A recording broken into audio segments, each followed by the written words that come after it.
Here now, Harmeet Dillon, the attorney representing the Young America's Foundation and the UC Berkeley College Republicans in their lawsuit against the university, and Bradley Devlin, current UC Berkeley student and president of UC Berkeley College Republicans. Good to see both of you tonight. So, Bradley, we all remember, that there were sort of what may turn out to have been lip service about being more tolerant, allowing more voices in the bastion of free speech that Berkeley has always claimed it is.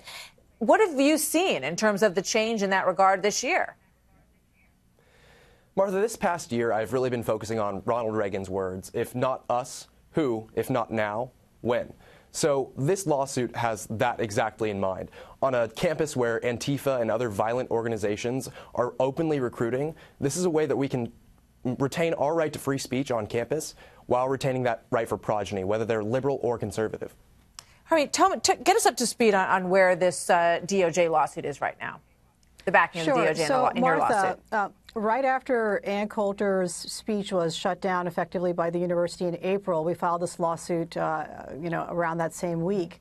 And so the university moved to dismiss through its outside private lawyers paid for by taxpayers. And they also changed the policy in writing.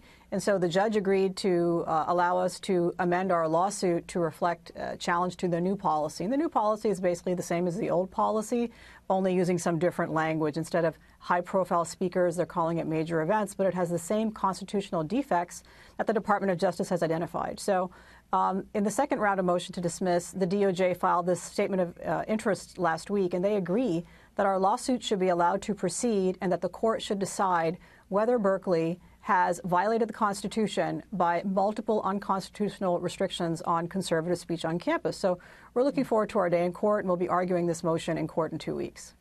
So, Bradley, in terms of the practical application, Rachel Brand of the Department of Justice wrote a piece about this, and she talks about how, obviously these violent episodes that we've all witnessed and the shouting down of speech and the sort of ignoring of thought diversity in the name of recognizing other forms of diversity at times, that even speaking out in class is something that has been so hampered across this country. And I hear it from college students all the time.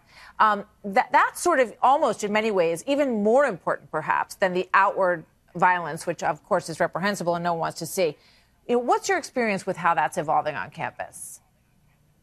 Absolutely. I've seen it time and time again with members of my club. They come up to me and they say, gosh, I wrote a paper that has a neo-realist perspective on international relations. I wrote a conservative lens paper, and I've consistently been marked down compared to my peers. And I asked them, is there any way we can go forward and pursue this with the professors? That happened to me first semester of my freshman year in an international relations class. I challenged it with the GSI, the graduate student instructor who's in charge of preliminary grading, and the professor came back and gave me a higher grade. There are ways that we can disempower these radical leftist GSIs and go to the professors and maybe get a better grade and keep challenging them over and over and over again. Yeah, I mean, there's so many. I heard a sad story actually last night about a young woman, very bright woman at a major university in the Midwest who wanted to be a political science major and literally halfway through freshman year said, I can't do it. I can't do it. I'm going to switch my major. That's heartbreaking. A university experience, Harmeet, should be obviously a place where there's a lot of different viewpoints presented, and the